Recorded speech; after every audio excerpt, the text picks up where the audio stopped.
My name's Taika Waititi. I am the director of Thor Ragnarok. Ultimately, this film is about Thor Ragnarok and his journey to some outer space places. People often ask me, why did you become a filmmaker? Well, the main reason, just wanted to impress my mum and dad and to show them I'm not a loser. I don't care what you say. I can achieve some dreams, not my own dreams, but other people's dreams. I can get close to being J.J. Abrams. I know you wanted him as a son, but you got me. I'm sorry I'm not J.J. Abrams. They say, oh, Taika, we wish we called you J.J. Abrams. Would have been so much cooler. You'd have done Star Wars. Well, it didn't. All right, Mum and Dad, I didn't. You're stuck with me. Okay, now, down to the nitty-gritty. Why did I make this film? For a kudos and followers on Twitter. What I really wanted to do with Thor was capture the essence of Peter Pan with a little bit of Terminator 2, a dash of Independence Day, a smidgen of On Golden Pond, with that kind of tone of beaches mixed in with My Fair Lady. So I think we've achieved that. At the end of the day, when all's said and done, the film's about some monsters, some explosions, pretty ladies, handsome men, there's a Hulk, then it's the credits at the end with all the names of the people who made it. That's what we tried to do, and I think we did it. That's what I wanted to achieve with this film. Full respect from Taika Waititi from New Zealand. Hey, let's do Get Help. No. Come on, you love it. I hate it. It's great, it works every time. It's humiliating. Do you have a better plan? No. We're doing it. We are not doing Get Help. Chris and I have been on this journey together for 7 years, and it's very different to any relationship I've ever had with any other actor. God of Thunder. We know each other so well, and I think in a way that enhances everything about that relationship. We have a shorthand, and he makes me laugh. It's just been this magical thing that occurred, this kind of really risky idea, bringing this whole world to life. And I think with Thor, you had Hemsworth in front, and there was this very kind of little sci-fi version of a Marvel picture. In each film, he has grown a great affection for Earth and humans than the first time we saw him when he was arrogant. There can be this great kind of strength and knowledge and power with him, but there's also a sort of naive kind of kid there at the center of it. It's nice to have that contrast and that mix. His biggest concern is the well-being of this world, and he very much is sort of looking out further into the universe to make sure that threat doesn't consume this world as well.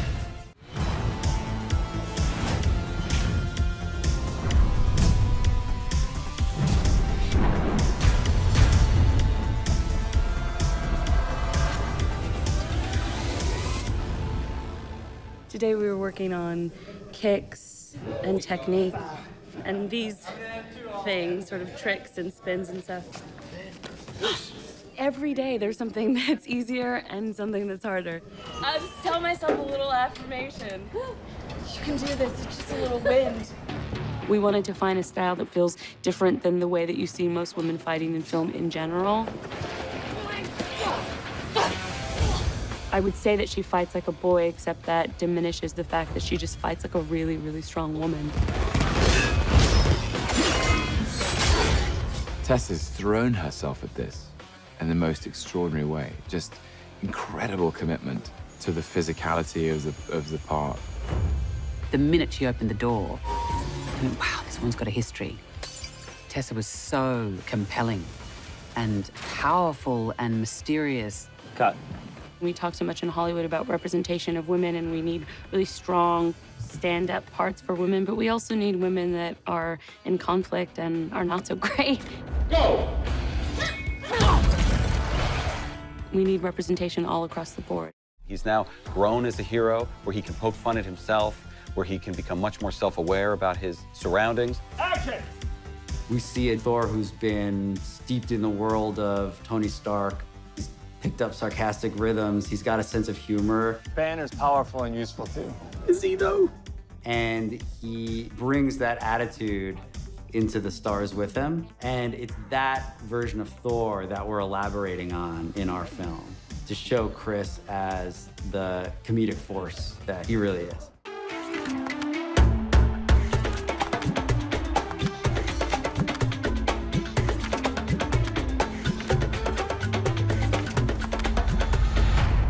Korg is played by Taika Waititi, who's an incredible actor. It's so funny because I kept saying, oh, you got to play someone in this film, you know? Who are you going to play? What are you going to do? Good luck in your fight today, Thor. We believe that you can do it. I don't think you can do it. This character is extremely fascinating to me. He's a giant man made of rock and stone and granite and opal. And who knows what's beyond that? Is it flesh and blood? Or just more stones? He's got a lot of courage, that guy, because it takes a lot of hard work to build up like that, to play Thor. Action. What's good about him, he hasn't been affected by his great stardom and fame. Awesome. I get pretty bored doing the same thing, and once it feels too familiar or safe, I think it becomes less interesting. High five. High five, not hold hands.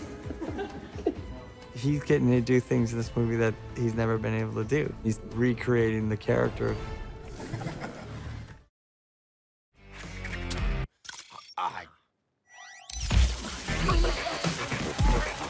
When Marvel approached me, they said, we want to really change up the franchise. We want to take Thor in a new direction. We want to have an adventure and make it funny. I will tower over the mountains and bury my sword deep in Asgard. Hang on. Give it a second. I remember the first time reading the script, I was just laughing out loud a lot. I swear, I'm not even moving. It's just doing this on its own. Yeah, cut there, great.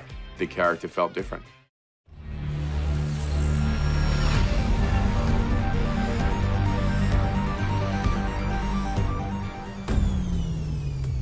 Sakaar is ruled by the Grand Master, played by Jeff Goldblum, and he's insane and colourful and hilarious. I pardon you from life. The Grand Master is the photo negative of Odin. He's a very high-status figure. He does things with disco. Grandmaster improvises. 1, 2, 3, 4. I'm practicing now this little section, which includes me as Grandmaster playing with a band. We wanted that character to be really memorable, and Goldblum is just perfect. I'm going back to Asgard. Asgard? I can't say that I'm all that familiar. He turned up day one and blew us all away. Place, Asberg. Asgard! I'll tell you this, and this is honest. It was as good a time as I've ever had. Champion, champion, champion. It was really fun, exciting, and I liked what we were doing. Hey, cut.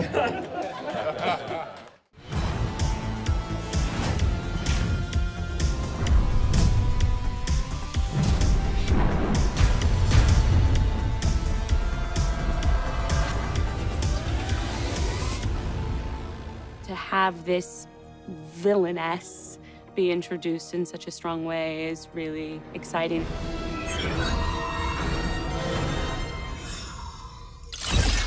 I've had incredible fun playing with her because I think her capabilities are so surprising and so unusual. She's not simply sinister. Action. As somebody who's played the villain in these films, I understand the responsibility is that she has a huge presence, which she can express physically or verbally. Am I throwing you? Is She just has this off-kilter movement to her character. I was completely blindsided by it. Some of the happiest times have been beating people up. So it's been good. You can't defeat me. Shall we? After you. Oh! Hey, cut. Sorry, guys. Hey, go. Thor is back. And you cut your hair. Looks good on you. Oh, you think? With a whole new team.